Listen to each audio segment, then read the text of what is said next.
2025 সালে সড়কে ৯,১১১ জনের প্রাণহানি। সদ্যবিদায়ী 2025 সালে 6,729টি সড়ক দুর্ঘটনায় 9,111 জন নিহত হয়েছেন। এসব দুর্ঘটনায় আহত হয়েছেন 14,812 জন। 4 জানুয়ারি রবিবার সকালে ঢাকার রিপোর্টার্স ইউনিটিতে এক সংবাদ সম্মেলনে এ তথ্য জানিয়েছেন বাংলাদেশ যাত্রী কল্যাণ সমিতি।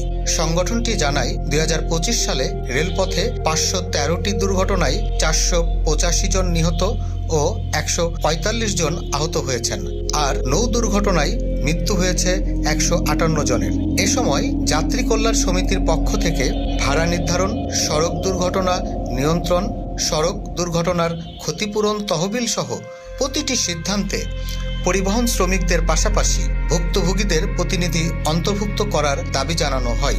এছাড়া আসন্ন নির্বাচনের ইস্তেহারে গণপরিবহন নিরাপত্তা ইস্যুটি নিয়ে আসতে দলগুলোকে আহ্বান জানান সংগঠনের নেতারা।